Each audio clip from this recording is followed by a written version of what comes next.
Hello and welcome. Today's lesson is a follow-up from the previous lesson that we had when we learned all about how math is good for our brain, how it's good to make mistakes, how you can grow your brain. Your brain is like plastic, so it can be molded. And we want to make sure you're a mathematical thinker today. So we're going to focus on growth mindset. Our objective, we're going to practice thinking like mathematicians today.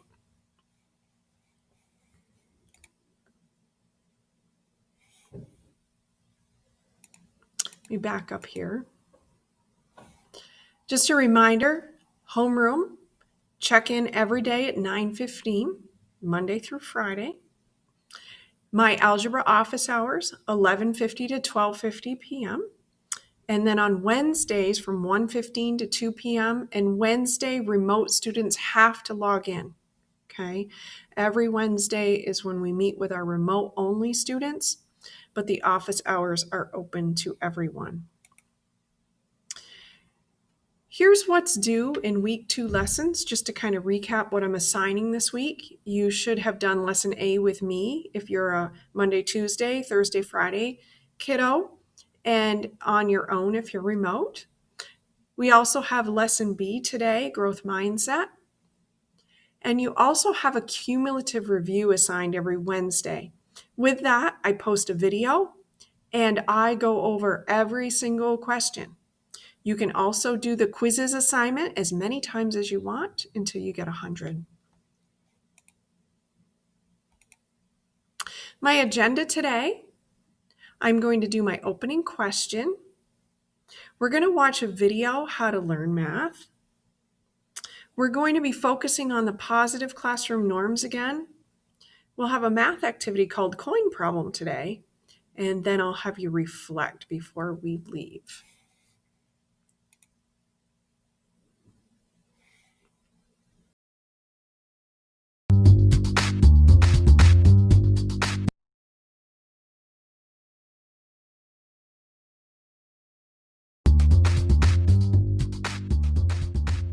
Welcome to How to Learn Math. My name is Jo Bowler. I'm a Professor of Math Learning at Stanford University, and I'm joined by my students here at Stanford who will help present the course with me.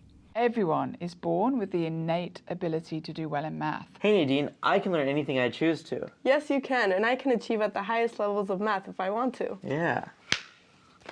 There may be some people, who seem naturally good at math, or just love it, when you don't. But that has come about because of experiences they have had. Anyone can get to the highest level of math in school. There is no such thing as a math person or the idea that some people are math people. Everyone is a math person. Let's look at the brain evidence. Scientists now know that experiences grow your brain, and the brain is so plastic that it can rewire itself and grow in a really short space of time. This is how learning works. When you learn something, a synapse fires in your brain. It's like an electric current. And the pathways formed by the synapse are like water in the sand. The more you return to an idea, the stronger the pathway gets. If you don't go back to it, it will wash away. A few years ago, a top researcher named Carol Dweck discovered that there are 2 different beliefs about learning that people hold. These are called mindsets. If you have a growth mindset, this means that you believe that smartness or cleverness increases with hard work. The more work you do, the smarter you get. If you have a fixed mindset, then you believe that you're either smart or you're not, or that you can do better with hard work, but you can't change your basic level of intelligence. Some people have a growth mindset about some areas. Like they may think they will get better and better at soccer if they work harder and harder, but a fixed mindset about others, like in math, thinking they can never really do well. Let's watch some Stanford soccer players demonstrate how a growth mindset helps them learn how to be really good at soccer. Well, I can do this.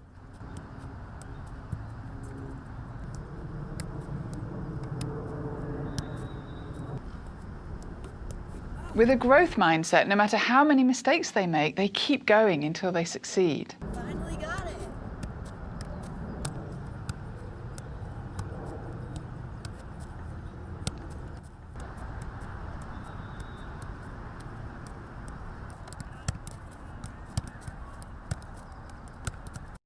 Often people give up on math when they see something hard because they think it means they're not a math person, or that you can either do math or you can't.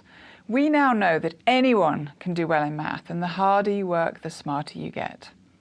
This graph shows you how important it is that you have a growth mindset when it comes to thinking about math. The graph shows you the achievement level of students with a growth mindset compared with students who have a fixed mindset. The only difference between them was the beliefs they held about intelligence and themselves.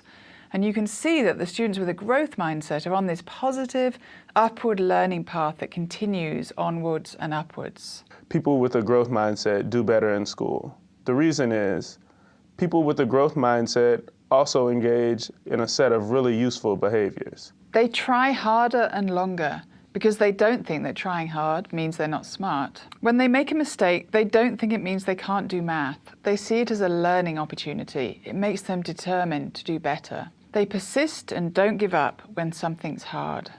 When experts have studied the difference between successful and unsuccessful business people, they have found that successful people do more of these important things. Try seemingly wild ideas.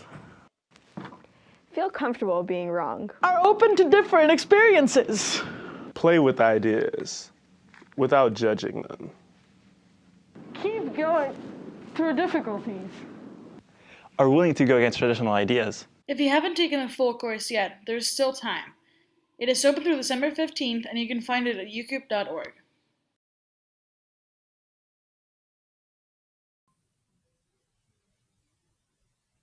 So before we start our next activity, I have some questions for you, and I want you to answer growth mindset or fixed mindset.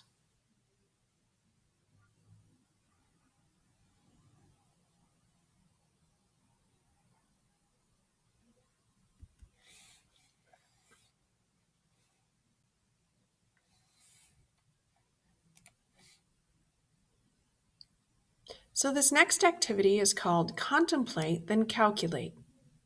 It's one of my instructional routines. What are you going to do?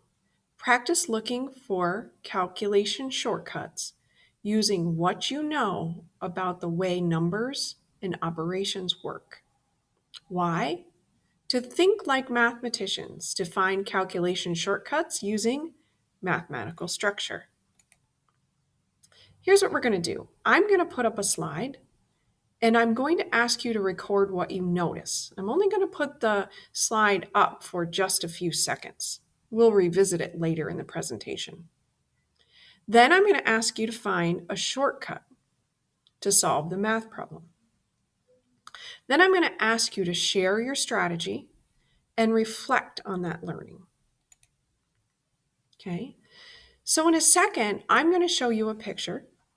I'm going to count to 5, and then I'm going to take the picture away. I'm asking you to think to yourself, what might be mathematically important?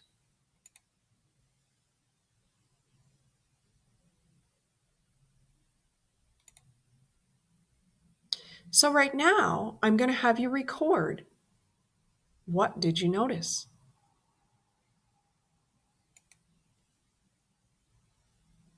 Now I'm going to put the presentation on again, and I'm going to keep the problem up longer.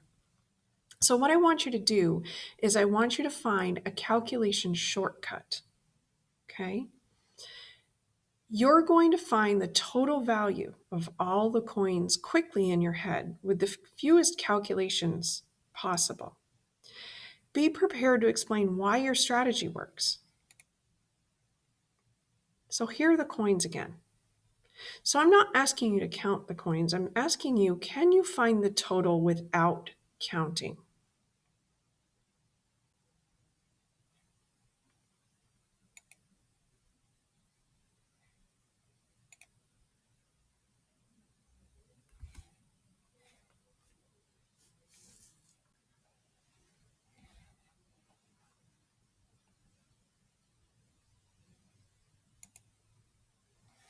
Before we leave this lesson, I have a couple of reflection questions for you.